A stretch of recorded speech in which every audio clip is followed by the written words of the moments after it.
नमस्कार, जय हिंद दोस्तों। आज है 31 अक्टूबर। आज भारत के एक ऐसे स्वतंत्रता सेनानी का जन्मदिवस है जिन्होंने भारत को सिर्फ आज़ाद ही नहीं दिलाया, भारत को पूरे विश्व में एकता की पहचान दिलाई। क्योंकि जब भारत आज़ाद हुआ तो उस समय भारत के छोटे छोटे 565 रियासत थे।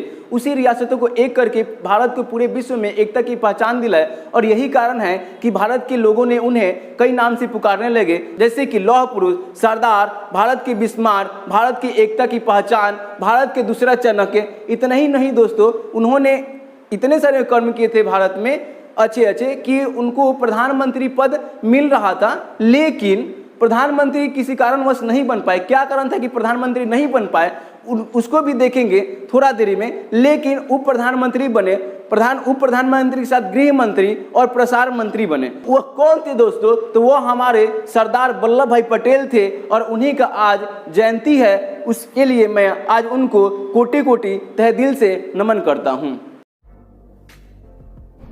वल्लभ भाई पटेल का जन्म दिवस आज ही के दिन अर्थात 31 अक्टूबर 1875 ईस्वी को गुजरात के खेरा जिला और नादिम ग्राम में हुआ था। उनके पिता एक छोटे किसान थे, लेकिन छोटे किसान के साथ साथ स्वतंत्रता सेनानी भी थे। क्योंकि जब 1857 में झांसी की रानी अंग्रेजों के खिलाफ युद्ध छेड़ दिए थे तो उन्हीं के साथ साथ इन्होंने भी अंग्रेजों के खिलाफ लड़े थे।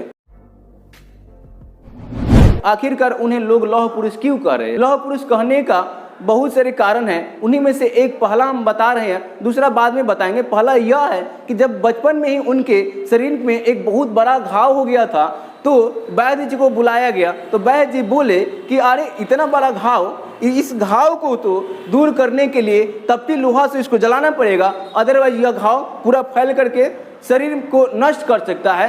तो वैद्य जी ने लोहा को तो गर्म कर रहे थे, पूरा गर्म कर दिए थे, लेकिन इतना वैद्य जी के पास हिम्मत नहीं था कि उसको घाव को जला दिए। तो वैद्य जी देखते रह गए। इन्होंने खट से लोहा को उठाया, अपने हाथ पे रख दिए, ठीक ना। खट लोहा को उठाया, अपने हाथ पे रख करके उस घाव को जला दिए। यहाँ से हमें दोस्तों सीखने का यह मिलता है कि यदि आपको कोई अपना ही नष्ट कर रहा है, बर्बाद कर रहा है, ठीक ना, खोखला बना रहा है, तो उसको तुरंत से तुरंत निकाल दो, नहीं तो आपको किसी एक दिन बर्बाद कर देगा। लौह पुरुष से यही इस बात से, इस कहानी से हमें सीखना चाहिए। और दूसरे पॉइंट की बात करेंगे दोस्तों, तो इनकी शिक्षा के प्रति लगाव की बात करेंगे। तो इनकी शिक्षा के प्रति इतना लगाव था कि आप सोच करके भी हैरान हो जाएंगे। इनकी शुरुआती शिक्षा अपने जन्मभूमि करमसद से शुरू होती है और क्लास तीसरी तक की पढ़ाई अंग्रेजी और गुजराती में की। और तीसरी के बाद गांव से थोड़ा कुछ दूर जाना पड़ा और गांव से 5-6 साथियों के साथ कुछ अनाज लेकर के पहुंचे पढ़ने और वहां से 5वीं तक की पढ़ाई पास करके आए। उसके बाद मैट्रिक की परीक्षा नदियाद से पास किए और मैट्रिक की परीक्षा पास करते करते इनकी उम्र 22 साल की हो गई। और 22 साल की उम्र अर्थात 1897 में इन्होंने मैट्रिक की परीक्षा पास की। मैट्रिक से इन्होंने बिल्कुल संतुष्ट नहीं थे, ठीक ना। इन्होंने वकालत करना चाहते थे और वकालत करने के लिए पैसा की जरूरत होता है भाइयों। तो पैसा इनके पास बिल्कुल नहीं था, जो दोस्तों से था। इन्होंने दोस्तों से लेना शुरू कर दिए और दोस्तों से पैसा नहीं लेना शुरू किया दोस्तों। इन्होंने दोस्तों से किताब लेकर के पढ़ना शुरू कर दिए। घर पे ही पढ़ पढ़ के वकालत की पढ़ाई पूरी की और भारत में ही वकालत की परीक्षा पास की। और उस समय 1900 ईस्वी में से ही इन्होंने वकालत शुरू कर दिए और छोटे छोटे केस लड़ करके क्या जीत रहे थे और पैसा के जुटा रहे थे। पैसा इसलिए जुटा रहे थे क्योंकि ये छोटा वकालत में इनको कुछ मन नहीं लग रहा था। इन्होंने चाहते थे कि मैं बैरिस्टरी करूँ। बैरिस्टरी करने के लिए इंग्लैंड जाना पड़ता है, तो इंग्लैंड जाने के लिए पैसा नहीं था इनके पास। तो पैसा जुटाना शुरू किए, पैसे जुटाए, पासपोर्ट बनाया। लेकिन पासपोर्ट जब आया तो देखे इनके बड़े भाई को पासपोर्ट मिला। बड़े भाई का नाम था विठल भाई पटेल। तब विठल भाई पटेल देखे, अरे इसमें तो पासपोर्ट पर लिखा था VV पटेल। तब बड़े भाई को इन्होंने कह दिया ठीक है भाई तुम भी जाओ बैरिस्टरी करके आओ, ठीक ना। तो बड़े भाई को उस समय इंग्लैंड भेज दिए। अपने क्या शांत रहे, समझौते इस बात से इन्होंने समझौता कर लिए। फिर भी क्या करें, चुप नहीं रहे। कुछ केस भारत में ही लड़ रहे थे। इसी तरह एक बीच में 1909 की बात है दोस्तों, जब लगभग 46 स्वतंत्रता सेनानियों का फांसी के फंदा का सजा सुना दिया गया था, वही केस को लड़ रहे थे। यह बात 1909 ईस्वी की है। तो उसी समय एक कर्मचारी आते हैं और इनको चुपके से एक चिट्ठी देते हैं। उस समाचार और उस चिट्ठी को पढ़ करके पॉकेट में चुपचाप रख लेते हैं। लेकिन जज के सामने उन 46 स्वतंत्रता सेनानियों को बचाने के लिए बहस करते गए 2 घंटा बहस करने के बाद अंत में उस 46 स्वतंत्रता सेनानी को उस फांसी के फंदे से बचा लिए दोस्तों। यह इनकी सबसे बड़ी जीत में से एक जीत थी। और यह बहस करने के बाद वकालत बहस करने के बाद जज इनसे पूछा कि अरे बताओ उसमें जो समाचार आया था, कर्मचारी दिया था, उसमें क्या लिखा? तो इन्होंने बोले कि मेरी पत्नी का देहांत का समाचार है, लेकिन अगर मैं इस बहस को छोड़ दूं तो हो सकता है कि हमारे 46 स्वतंत्रता सेनानी भी फांसी के फंदे पे चल जाए।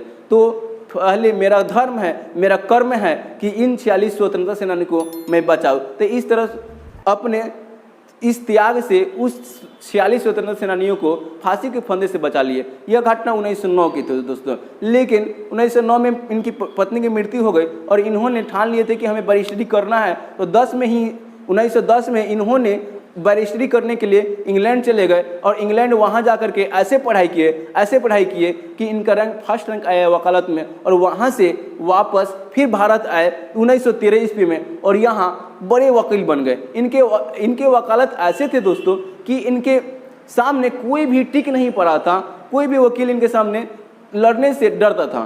तो इस तरह इनकी शिक्षा पूरी हुई। इनकी शिक्षा पूरी करते करते लगभग 38 साल हो गई दोस्तों। तो इनकी शिक्षा यहाँ तक थी। इस शिक्षा से आप क्या समझे वह कमेंट बॉक्स में खुद बताइएगा दोस्तों। लेकिन हमारे हिसाब से इनकी शिक्षा से हम यही सीखते हैं कि शिक्षा बिना त्याग और बलिदान से ग्रहण नहीं किया जा सकता है और शिक्षा ग्रहण करने की कोई उम्र सीमा नहीं होती है। मेरे हिसाब से तो यही होगा। आपके हिसाब से शिक्षा के प्रति कैसा लगाव रखना चाहिए, मेरे कमेंट बॉक्स में ज़रूर अपना विचार रखें। अगर आगे की बात करेंगे दोस्तों तो इनमें देशभक्ति की आग गजब से जली।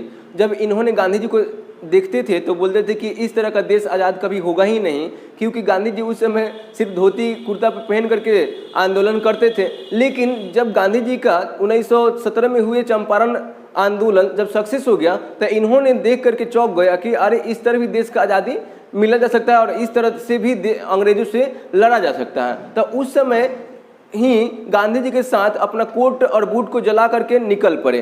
तो आप सोचिए जरा, हम लोग यही सीख सकते हैं इस बात से कि उतने बड़े वकील जिनके सामने अन्य दूसरा कोई वकील का पतलून ढीला हो जाता था, वह सत्य और अहिंसा में विश्वास रखता था। तो हमें भी सत्य और अहिंसा की बात मानना चाहिए और गांधी जी के साथ साथ अन्य जो भी नेता थे सत्य अहिंसा की बात करते थे उनका सम्मान करना चाहिए।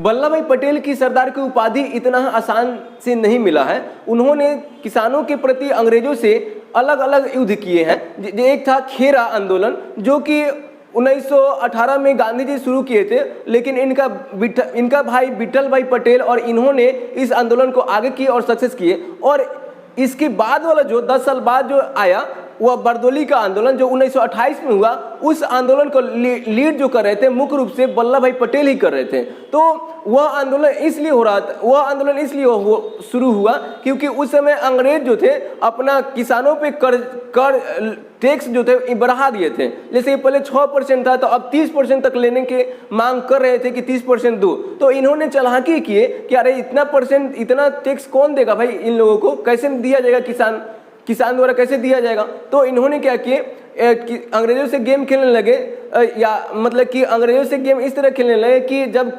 अंग्रेज पहुंचे थे किसान से टैक्स लेने तो इन्होंने किसान को ही क्या कर देते थे, गायब कर दे रहे थे।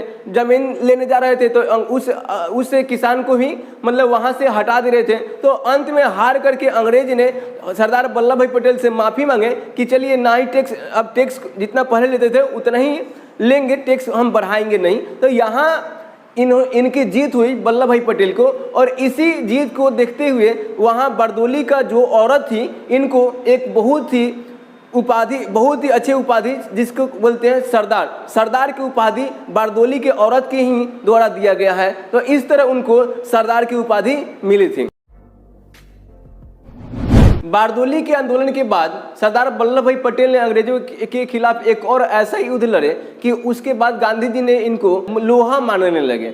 इन्होंने क्या किए कि जो विक्टोरिया पार्क अहमदाबाद में है तो उसमें जब हमारे लोकमान्य तिलक का देहांत 1920 में हो गया, तो उसी समय से सरदार वल्लभ भाई पटेल मांग कर रहे थे कि यहाँ पे उनका प्रतिमा बने, मूर्ति बने, लेकिन इसके खिलाफ थे अंग्रेज।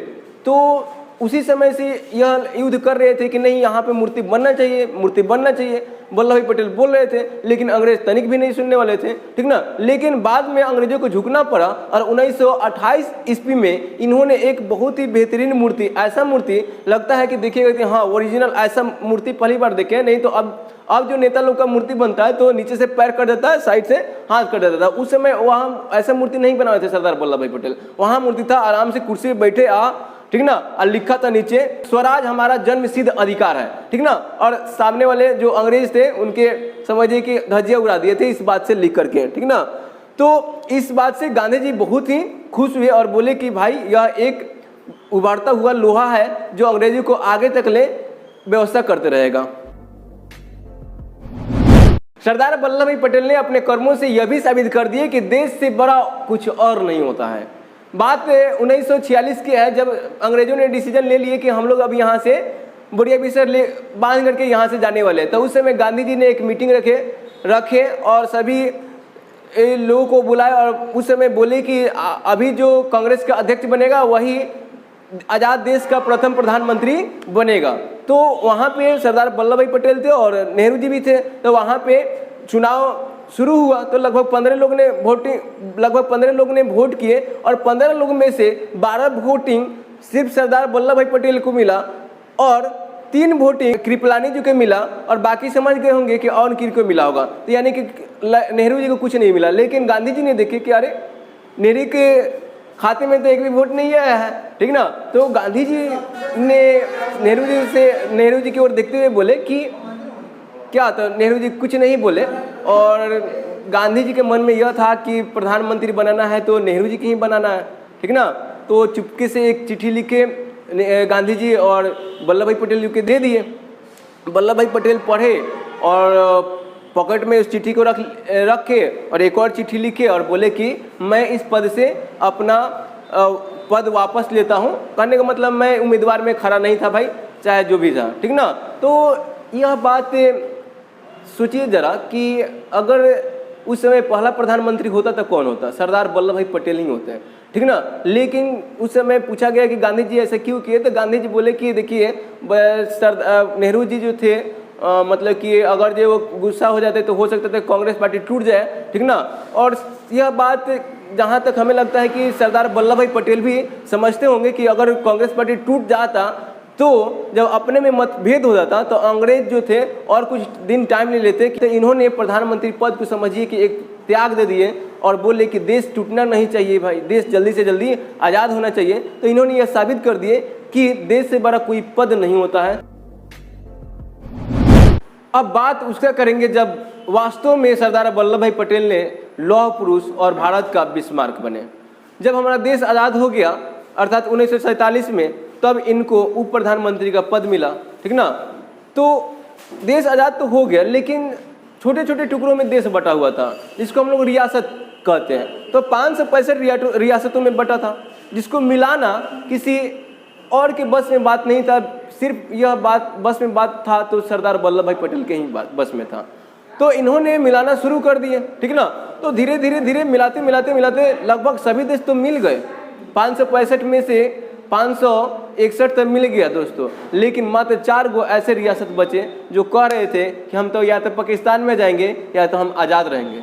एक था जूनागढ़, दूसरा था जोधपुर और तीसरा था आपका हैदराबाद और चौथा था हमारा कश्मीर, ठीक ना। तो यहाँ जूनागढ़ जो कि गुजरात में पड़ता है, तो वहाँ का राजा एक मुस्लिम था, ठीक ना। लेकिन वहाँ का जनता लोग जो थे वो हिंदू थे। तो इन्होंने सोचे कि कैसे आएगा, ठीक ना, यह कैसे अपने देश में शामिल होगा। तो इन्होंने वीपी मेनन को भेजे और बोले कि देखो वहाँ पे जाकर के जनता में क्या मतभेद उत्पन्न कर दो, जनता और राजा के बीच में। तो गए तो मतभेद मतलब कि हो गया कि नहीं आप हमें जाकर पाकिस्तान में मिला दीजिएगा, आप तो फंसा दीजिएगा। वहाँ के जनता लोग गए, ठीक ना। तो वहाँ का राजा को चुनाव करना पड़ेगा कि कितना लोग चाहता है पाकिस्तान में मिलेगा और कितना लोग चाहता है कि मतलब स्वतंत्र रहे या भारत में मिले, ठीक ना। तो लगभग 1,19,000 लोग चाहते थे कि हम भारत में रहें और बाकी कुछ लोग ठीक ना, गिनती के कुछ लोग चाहते थे कि हम पाकिस्तान में मिले, ठीक ना। तो इस तरह हमारा गुजरात में जो जूनागढ़ रियासत था वह भारत में आकर के मिल गया। और दूसरा जोधपुर का बात करेंगे, जो कि राजस्थान में है, ठीक ना। और राजस्थान और पाकिस्तान समझिए कि जब मिल जाता तो भारत का आकार थोड़ा छोटा हो जाता, ठीक ना, और पाकिस्तान थोड़ा बड़ा हो जाता। तो लगभग पाकिस्तान जो था मना लिया था हनुमान सिंह को मिलने के लिए, मतलब हनुमान सिंह जो जोधपुर का राजा थे, तो पाकिस्तान ने लगभग मना लिया था। बहुत सारे लालच दिए था हनुमान सिंह को पाकिस्तान ने। तो सरदार वल्लभ भाई पटेल ने बोले कि अरे तुमको क्या क्या दिया हुआ है पाकिस्तान में मिलने के लिए, ठीक ना। तो हनुमान सिंह ने बताया कि देखिए हमें मिलने के लिए यह चीज़ दिया है, ठीक ना। तो सरदार वल्लभ भाई पटेल ने ठीक है, ठीक ना, हमें से भी यह ले लो, ठीक ना। तभी भी नहीं माना, तो उन्होंने पूरा डराए धमकाए, ठीक ना। तो उतना सारा इनाम देने के बाद वो चाहते थे किसी तरह अभी मिल जाए, बाद में तो इस जो भी लालच देना है दे दो, लेकिन बाद में तो कहना था भारत का ही मानेगा, ठीक ना, अभी मिला लो। तो जितना भी मांगा राजा दे दिया गया, ठीक ना, और डाटा फटकारा गया, और बाद में आकर के कौन हनुमान सिंह जो थे भारत में आकर के मिल गए। इस तरह जोधपुर भी हमारे भारत का एक हिस्सा बन गया, ठीक ना, जो कि राजस्थान में अभी पड़ता है। और हैदराबाद की बात करेंगे तो हैदराबाद जो था भारत में मिलने के तैयार ही नहीं था। और उस समय के हैदराबाद की बात कर रहे थे, जब उस समय हैदराबाद जो था बहुत बड़ा था, और उस समय हैदराबाद में मध्य प्रदेश, आंध्र प्रदेश, तेलंगाना, कर्नाटका, छत्तीसगढ़ सबका कुछ ना कुछ हिस्सा मिल ही रहा था, लग रहा था, ठीक ना। उस समय की बात कर रहे थे, तो उस समय का हैदराबाद बहुत बड़ा था। तो वहाँ का राजा पहले ही घोषित कर दिया था 12 जून 1948 को ही घोषित 12 जून 1947 को ही घोषित कर लिया था कि हम आज़ाद हो गए हैं, ठीक ना। तो यह अपने आप को देश मानने लग रहा था। तो सरदार वल्लभ भाई पटेल ने सोचे कि इसको पहले मनाते हैं, तो बुलाए कि देखो मान जाओ, भारत में आकर के मिल जाओ। तो बोले नहीं, हम अपना देश बनाएंगे, हम खुद स्वतंत्र रहेंगे, ठीक ना। और सरदार पटेल ने और कब गुस्से आ गए, कब खिस्से आ गए, और जब इन्होंने मतलब कि हैदराबाद के राजा ने जब 20 करोड़ रुपया दे दिया था पाकिस्तान को, देने जा रहा था, तो बोले कि तुम 20 करोड़ रुपया उसको देने जा रहा है, तुम हमको बोल रहे हैं हम भारत में आकर के मिलो। नहीं मान रहा था वहाँ का हैदराबाद का राजा उस समय बहुत ही शक्तिशाली, मतलब कि पैसा कौड़ी से था, ठीक ना, सैनिक भी रखा था। तो सरदार वल्लभ भाई पटेल बार बार कह रहे थे कि आकर के मिलो, आकर के नहीं मिलो, लेकिन नहीं माना, ठीक ना, हैदराबाद नहीं माना। तो अंत में सरदार वल्लभ भाई पटेल ने अपने सैनिक को भेजे, और 5 दिन तक युद्ध चला भारत के सैनिक और हैदराबाद के सैनिक में, और अंत में हैदराबाद की हार हुई। और 5 दिन के बाद 17 सितंबर 1948 को हैदराबाद भी भारत में आकर के मिल गया। और अंत में एक बच गया था यह कश्मीर भी भारत में आने का मन तैयार नहीं था, वह भी चाहता था कि हम आज़ाद रहें, ठीक ना। भारत में मिलने के लिए मान ही नहीं रहा था, ठीक ना। लेकिन उस समय की पाकिस्तान की एक गलती को 22 अक्टूबर 1947 को उस पाकिस्तान ने आक्रमण कर दिया, ठीक ना, कश्मीर पे। और कश्मीर के राजा बोल रहे थे कि भाई हमें हेल्प करो, मदद चाहिए हमें, ठीक ना। तो वीपी मेनन गए, बोले कि हम तुमको मदद करेंगे, यह मेरा बात मानेगा तो, ठीक ना। अंत में वहाँ का राजा जो थे वो उनका तो बात मानना पड़े। उसके बाद से भारत के सैनिक ने पाकिस्तानी सैनिक को भगाया, ठीक ना।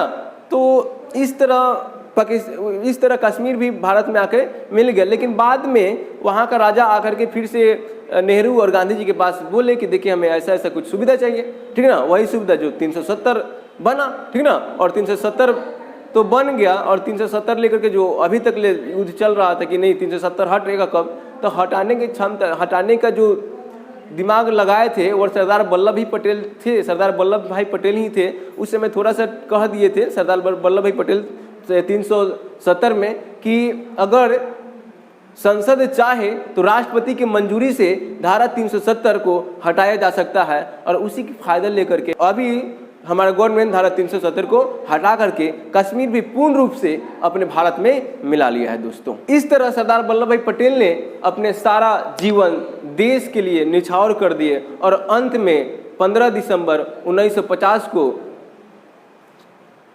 इस देश को छोड़ करके स्वर्ग सिधार हो गए, उनका देहांत हो गया। उनका देह का सिर्फ अंत हुआ है, लेकिन आत्मा तो हम सब में अभी बसता है। और अंत में और उस आत्मा को याद करने के लिए विश्व का सबसे ऊंचा मूर्ति जो गुजरात में बना हुआ है, 182 मीटर जो ऊंचा है, ठीक ना, और विश्व का सबसे बड़ा मूर्ति वह बना है, ठीक ना। एक बार जाने से पहले मैं उनको एक बार सैल्यूट करता हूँ।